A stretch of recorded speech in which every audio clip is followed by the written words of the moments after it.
Shri Krishna Chaitanya Prabhu Nityananda. Hare Krishna. Welcome to our channel, Bhagavad-gita. Here it is, because we are reading Bhagavad-gita as it is. Translation and commentary by His Divine Grace A.C. Bhaktivedanta Swami Prabhupada, and my name is Labanga Latika. We are reading Bhagavad-gita's 6th chapter, Jnana Yoga, and Krishna has been describing this specific process. All the yoga processes, they may be very different, but they have the same end goal, spiritual realization and connecting with the Supreme. And maybe realizing different aspects of him, but the same. Supreme is what we reach for. And herein Krishna has been describing the process of yoga, meditation, because everything is called yoga, but this is the, when we think of yoga, this is the yoga, where you sit down, meditate, control the mind and senses, maybe perform these physical exercises in order to help you control the mind and the senses. And now we will hear in text 33 Arjuna's response to this. It's quite interesting. Arjuna vacha yo yang yogastvaya prokta samyena madhusudana etasyahang napasyami chanchalatvat sthiting stiram. Arjuna said, O Madhusudana, the system of yoga which you have summarized appears impractical and unendurable to me, for the mind is restless and unsteady. So Arjuna is kind of dissing this yoga. So how is that? Actually, I like this, especially with the Bhagavad-gita, because that's also our process. We listen to Krishna. We listen to Krishna's representative with humility and appreciation and eagerness. But it is not a question of blind following. We have every opportunity to ask the questions and to bring forth our point of view, as Arjuna is doing here. Yeah, I just thought to say that. I will read the purport here.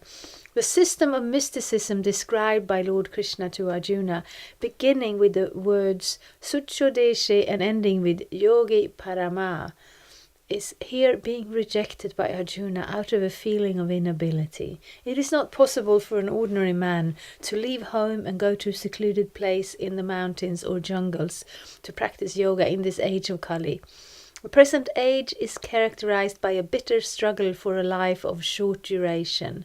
People are not serious about self-realization, even by simple practical means, and what to speak of this difficult yoga system, which regulates the mode of living, the manner of sitting, selection of place, and detachment of the mind from material engagement.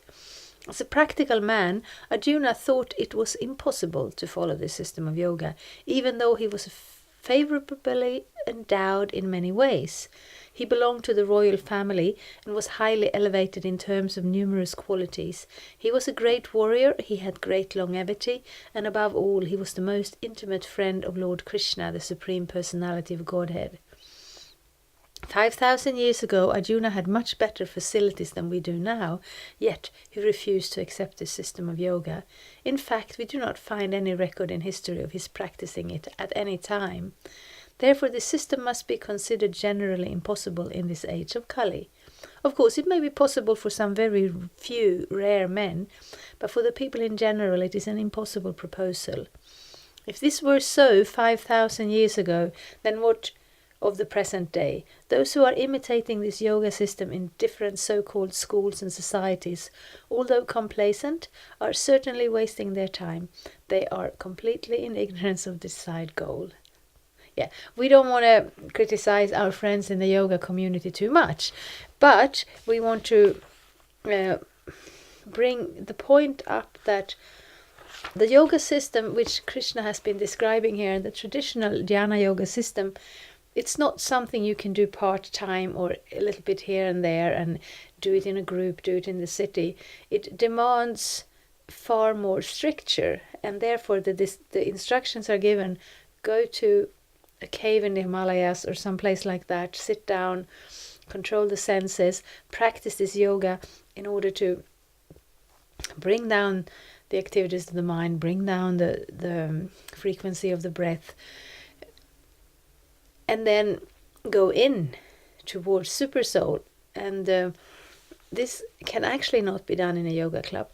And Arjuna, it's not that, Krishna says something and he rejects it, that this is how to say, he's not being a good disciple here. No, he's being realistic, he's being practical. He wants to understand Krishna's instructions, and this instruction, he takes a good, serious look at it and says, this is not something I can do. So, yeah. I want to say, because I'm also a practical person, I'm living in the modern day and I'm working in an office, and I want to say the yoga exercises, they are the best exercises. They do bring some peace to the mind. They do definitely bring some peace to the body. But if we think it's going to give us spiritual realization without taking up the other instructions of the Bhagavad-gita for a yogi, then that is a mistake, and Prabhupada is stressing that. I will read one more text. Arjuna is still speaking here. Chanchalang hi mana Krishna pramati balavadridham tasyahang nigrahang manye vayoriva suduskaram. The mind is restless, turbulent, obstinate, and very strong, O Krishna, and to subdue it, I think, is more difficult than controlling the wind. It's a very apt description of the mind. If you ever try to control the mind, like we were saying, meditation is easy. You can think of anything except monkeys. The mind is immediately drawn there, drawn here, drawn everywhere. And how to say, the physical senses we can control by an act of will. If I'm saying, here's my ginger tea, and I will drink it for keeping my voice, for the speaking, but if I decided not to drink it, I could just go and put it in another room, or I could just pour it out and it wouldn't be there. If I would decide I'm not going to look at something, I could just close my eyes and I wouldn't see it. The mind, there is no way to close the mind. The mind is in our head all the time, and to just control it, it's practically speaking impossible. The yoga process will help, but yes, Arjuna is expressing his considered opinion. Purport: the mind is so strong and obstinate that it sometimes overcomes the intelligence, although the mind is supposed to be subservient to the intelligence.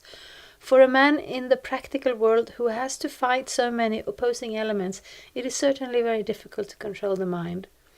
Artificially, one may establish a mental equilibrium toward both friend and enemy, but ultimately no worldly man can do so, for this is more difficult than controlling the raging wind.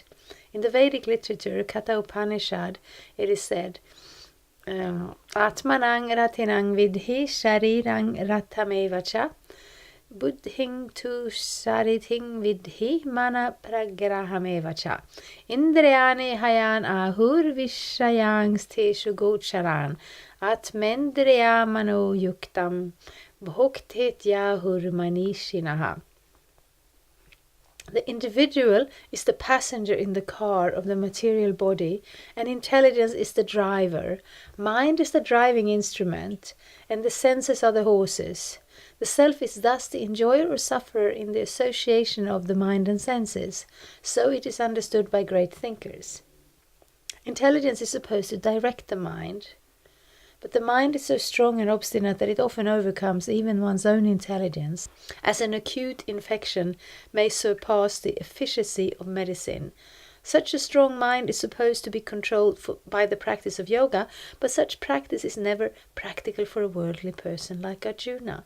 And what can we say of modern man? The simile used here is appropriate. One cannot capture the blowing wind, and it is even more difficult to capture the turbulent mind. The easiest way to control the mind, as suggested by Lord Chaitanya, is chanting Hare Krishna, the great mantra for deliverance, in all humility. The method prescribed is Savai Mana Krishna Padaravindayo. One must engage one's mind fully in Krishna. Only then will there remain no other engagements to agitate the mind. these two verses take a rather dim look at our ability to control the mind. But it's also a very realistic outlook, because we usually speak about practicing according to time, place and circumstances, which also means time, place and the person involved. Their times are different, circumstances are different, and people are also different. And this yoga method, Krishna is describing all of them. And actually we will find that Krishna doesn't really intend for Arjuna to practice this process. But at the same time, even in Bhakti Yoga, we need to control the mind. And therefore, when we're in the material world and we're listening to this and we're thinking, what does it mean controlling the mind? Is it something like when we hear of mind control, we're thinking of, there was some war and they captured the soldiers and they deprived them from sleep and food and everything and kept indoctrinating them with some opposing view to control their mind. But actually, that's not what is meant here. It's not an external thing. It's a way to allow ourselves to be heard. Because when we're sitting here, as described in this example, as a passenger, this body is like a machine and we're seated on it and we have some desires, but actually the senses, the working senses, the hands and legs and so on, they're moving, and the intelligence is supposed to direct the whole show, and the mind is supposed to be like the reins steering them. And if we don't understand the position of the soul, then we will not understand the point of all of this, because then we will think, when the senses call out for I want this, I want that, and the mind draws our attention and off we go, because we think it's us. Well, when we start to see this distinction of me as an eternal spirit soul, full of Satchitananda, eternality, knowledge and bliss, and of course this body, I'm in it right now, I don't want to harm it or deprive it or cause it any kind of suffering. It's not an artificial, we're not going to give up the body by dying. That's not how it works. We are going to give up the identification of the body by cultivating and realizing the identification with our true self, the spirit soul, in connection with the Supreme. And then everything else falls into place and everything else makes sense. It's like,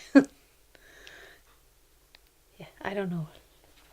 For example, if I want to read a good book, and it's actually what I want to read a good book, and then there is some annoying person, next to me who keeps interrupting me with everything. That's the mind. It's not that controlling the mind means that I will give over my independence to just do something that I'm told. It's more like, okay, I have the opportunity to do the thing I really want to, but my mind and senses, they're kind of conditioned to go in all kinds of other directions. And then some control of the mind is very helpful. But our process is not that process of just inwardly drawing the senses back by mechanical means. Our process is that of connecting our activities, our senses, our relationships, our desires with practical service to Krishna. And therefore it becomes a different dynamic, very different dynamic.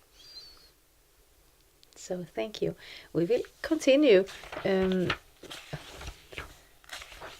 verse by verse the whole Bhagavad-gita. So please come back for the next one, because then Krishna will respond to Arjuna's question. And in the meanwhile, the box below here, we have some links for finding your own Bhagavad-gita, finding a Hare Krishna temple, and also please bring any questions you might have to the comment field, and I will come back to them as soon as possible. Thank you very much. Hare Krishna. Thank you for watching. We aim for updates every Tuesday and Friday. Please come back. If you have any questions or comments, please leave them down there. We also have some links and information for you. And there is, of course, the subscribe button. Thank you. Hare Krishna. I'm a Hare Krishna, and I approve this message. Subscribe. Hare Krishna, Krishna Krishna, Hare Hare, Hare Rama.